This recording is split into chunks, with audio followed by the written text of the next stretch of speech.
Greetings, friends. David J. Coon with Qigong Awareness. We're going to discuss my book in this particular series of recordings. Qigong for Beginners, Your Path to Greater Health and Vitality. It's shining in the bright lights there. Anyway, if you can see it. You could find this on Lulu. You could find it on Amazon. I also have it as an ebook. Wow, it's quite a reflection. There we go. It's about as good as I can give it to you. So this is a book on Qigong, but it is a book about my story and my version or my style, if you will, of Qigong. So we're going to do some relatively short videos, and we're going to try and do, at least I'm going to try and do, a section at a time. So the first one here is going to be an introduction, and then literally I'm going to talk a little bit about chapter one, and at least in my mind, I'm going to kind of do a video for each chapter, but we'll see how it goes. So first, let me introduce myself, introduce my story, introduce the book, and I think it's really important that if you are looking to study Qigong or you're looking to study martial art, things of this nature, things that are of an Asian culture and so on, that it's very important to find a teacher that you resonate with, that makes sense to you. And people often ask, what is the best style of martial art or what is the best style of Qigong? I often respond by saying it's the one that you're going to practice. But if I go into the story in a little more detail, it's about following a particular teacher or a set of teachers. And for me, that was about embodying certain things that my teachers have or had embodied. So when we think about strength, or we think about courage, or we think about confidence, or we think about resilience, we think about qualities, attributes that we would like to take on, that we would like to carry around in our lives, and that we would like to be able to exercise. Well, in order to be able to do that, we have to embody those things. It's not simply an idea or a concept that sits on the shelf that we can't access. If there's a concept of strength or healing and it sits on the shelf, it doesn't do us any good unless we actually bring it into our body. So the disciplines that I practice and have practiced for the last 40 years, including Qigong, including martial arts, including meditation, and various other practices that go along with those practices. These are practices that are all about working with and using your body. So, whether you've heard my story or haven't heard it before, I'll try and run through it briefly. At 12 years old, I'm run over. I'm on a trailer, jump out of the trailer, and run across this tree farm, jump back in the trailer, get run over. Didn't quite make it in the trailer. And the trailer ran over the right side of my back. So at 12 years old, I'm face down in the dirt on Halloween night, and I'm screaming until I pass out. And then I awaken to the kids around me saying, "He's dead, he's dead." And amazingly, I didn't break any bones within the next couple of years, though. I had abrasions and all kinds of stuff, but no broken bones, amazingly. But within the next couple of years, I started to develop scoliosis and I started to get a curvature in my spine. And over the next 10 years, approximately, especially from 15 to 25, those are kind of like 10 of the worst years of my life, actually. Very, very difficult time period there of my life. So 15 to 25, the spinal disease is getting worse. At 15 years old, I get introduced to traditional Chinese medicine. I get introduced to uh, martial arts. I get introduced to Qigong through martial arts. And I'm kind of being introduced to these things from different teachers and from different angles. And because it was such a severe condition, in part, that was part of it. But also, I felt like I was reawakening something within my soul. I had a deep memory of Asia. I had a deep memory of Asian arts and practices. And especially by the time I was about 18 years old, I remember walking into my first master's dojo, the first master that I came in contact with, because I had been introduced to some of these things a little bit prior to this, and even the medical Qigong, we could call that individual who first introduced me to it He was very much a master of the traditional Chinese medicine side of things. But when I walked in and saw my first master that embodied it, like in his body through and through, strength, power, courage, compassion, clarity, things of this nature, this individual exuded it. And when I saw that, I just knew this is what I want to be when I grow up. My mom would always say, "My son thinks he's Asian." And I won't go into all of the details. Some of you might be open to it, some of you might not be as open to it, but the Buddhists, for example, believe in other incarnations and so on and so forth. And I had various experiences of awakening as I started to go on to this journey and start to heal my spine. Too many stories to tell you in this short little bit. Perhaps you can read more in the book and at least get a slice of my life from the book, because I have a lot more to say beyond what's even in the book. But the book gives a flavor of some of these kinds of experiences. And again, I'm literally going to talk about what I highlighted in these different chapters, 1 through 12, in my book. And we'll get to that. This is just the introduction to it. So from 15 years old to 25 years old, I'm practicing these traditional Chinese medicine arts. I'm practicing martial art. I'm practicing meditation, so on. And by the time I'm 25, the doctors say, "No, I've been involved in this stuff for 10 years." And the doctors say, "Your spine's getting worse. Your spine looks like you're 85 years old, filled with arthritis. My neck was growing the wrong way. My mid back was growing the wrong way. Everything was really growing the wrong way, filled with arthritis, tremendous pain. The pain was ridiculous." But meanwhile, kind of shows the personality that I have, because I can I have a very soft and compassionate side, but I also, as I'm looking at the green here, this is the compassion side of things. I'm also wearing that color.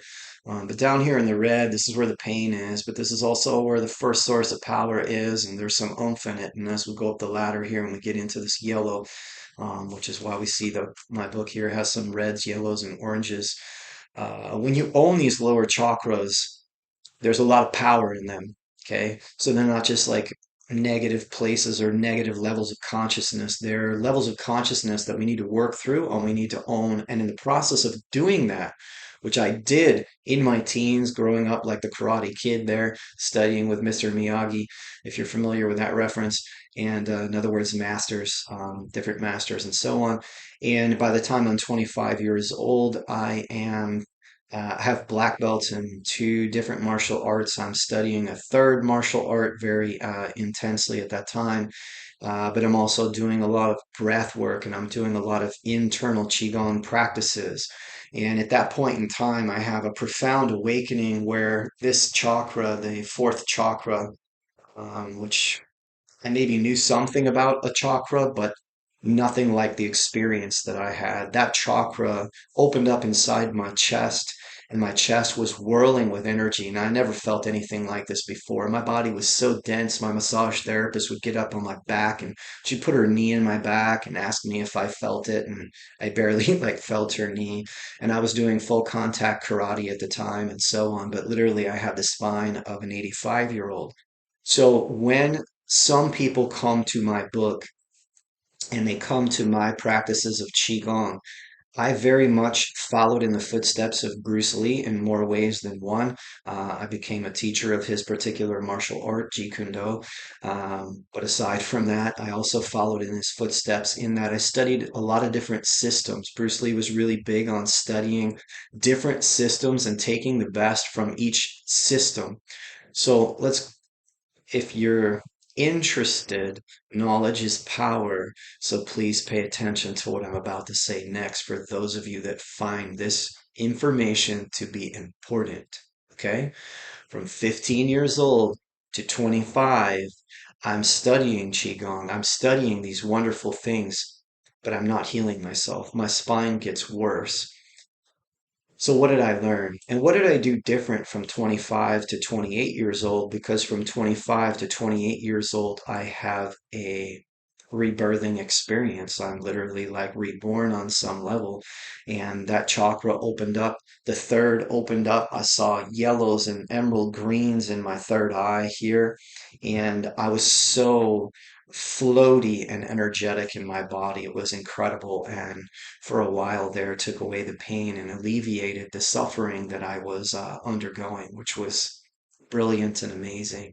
Never forget it. And it set me on the path that I'm on now.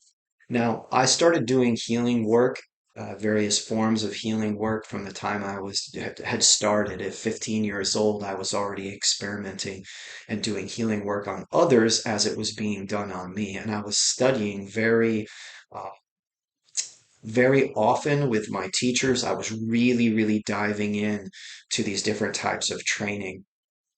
And so at 25 years old, I have this awakening experience. Um, had a series of about 10 of them where so much energy and so forth coursed through my body. In fact, you can check it out in the front of my book. The foreword is written by a medical doctor who had the experience. I helped him to have the experience that I had when I healed my spine. And he talks about a river of energy running through him that he says is very difficult to describe or explain. That's what I felt happened with me. And it happened about 10 times. It's happened many more since then. No drugs needed, etc. And very, very profound experience that left me free of the spinal disease. I've continued to train martial art. I've continued to train Qigong. Um, I went on to get another black belt in Taekwondo, and I'm on my way toward a black belt in Brazilian Jiu-Jitsu at 55 years young right now, 55 years young. So I'm literally a walking testimonial for these types of practices. Now, let me just finish this run with the following. Are there better styles of Qigong? Are there better styles of martial art? Are there better forms of meditation? Yes, there are. Is is it a one size fits all for everybody? No. Not every teacher is going to resonate with somebody else, and vice versa. Some teachers are very soft, some teachers are very hard, and some teachers are in between. I would consider myself an in between teacher. I have studied with soft style martial artists. One of my favorite masters is an Aikido master. Amazing, amazing man, amazing, wonderful yin energy. One of my favorite masters is a Taekwondo master, very young, very intense energy. I sit somewhere between those two entities. And I have Qigong teachers and so on who also fit into that category. Many people will ask me, who's my master? Well, I've had too many masters to list, number one. And number two, not one of my masters, not one of my teachers ever said to me, you can heal this spinal disease. Nobody ever said that to me. When I healed my spinal disease and figured out how to do it, which was through discipline and practice and experimentation and so on, because I'm like that. Anyway, when I did it, I became the person that for the last 30 plus years in professional medical Qigong practice, because I'm what's called a medical Qigong master now, which is a father of acupuncture. I focus on the energy aspects of things. I do not use needles. My wife does, but I don't. But that type of practice, that type of discipline came out of the Qigong. It's a particular focus of Qigong. There's so many different styles within martial art, right? We have Kung Fu, we have Aikido, we have mixed martial arts now, which is a mix of so many of them. We have Muay Thai boxing, we have Brazilian Jiu-Jitsu. Well, within Qigong, there are reportedly 3,000 different styles. So there's many, many different styles. I've created my own style in the way that Bruce Lee did. I studied with particular masters, particular teachers. I took, as Bruce Lee did with his martial arts, I took the best techniques for me, the best practices for me. In this particular book, this has a few practices in it, but it also brings in a mindset that some would say, oh, that's not Qigong, that's psychology. But again, it's my version of Qigong, and I have a psychology background, and I was a counselor and a therapist, and I grew up listening to Tony Robbins, and so on and so on. I have a molecular cellular biology degree. Like, there's all these things that I have studied that helped me to further understand traditional Chinese medicine, qigong practice, and put it into work so that it works. And so I became the guy who basically started going around and saying, yes, I believe you can heal that. Yes, I believe you can heal that. Yes, I believe you can heal that. And you look at the beginning of the book and you look at the testimonials that are in here, or you look on my website at the testimonials that are there, and you will see stories of people who've healed themselves of all kinds of things. So do I believe there's a best form of qigong? Yes, I do. It's not one form, but to me, it's the form that I'm teaching. Uh, I know that there's probably comparable styles out there, other people doing what they're doing, power to them. But I will say I'm very confident about what I do, what I teach, how I've put it together, all the different teachers that I learned it from. And we don't just have this book. This book is just like a warm up of what I have available for you all. Okay. We have all kinds of video on YouTube. I have 8 full weekend live, they were taught live courses on medical qigong and qigong practices that are sitting on the internet, online, that make up our certification program. You can actually take the courses, whether you want to become certified or whether you don't want to become certified. The path is there either way. And you could even get CEUs for these courses if you're an acupuncturist or massage therapist. So, is that my sales pitch? Yeah, but you know what? It's also my lifestyle, my livelihood. It's everything. I put everything on the line, and I do it every day. Um, it's a it's an interesting pitch to share something so foreign with people, but it's very profound, and I know that it changes people's lives. So I keep showing up to it every day. And in some ways, I'm just getting started, even though I've been doing it for 40 years. So when at 55 years old, I have more energy and more vitality and more health and more strength and so on than most 20-year-olds that I hang out with and see at the martial arts schools, etc., etc. And I often say, this right here, and not just any form of Qigong, this particular form of Qigong and the way in which I teach it and the techniques that I share with you and the attitude, which is what I share in the book, also the attitude with which we approach our life. All of this comes together to create a momentum in your life. And this is where you can experience change. This is where you can experience change in a way that you didn't think was possible. So, thank you for tuning in, however long you listen to the introduction. What we're going to do now is, if you're still with me, we're going on to speak about chapter 1. So, thanks for tuning in, and hope you stick around.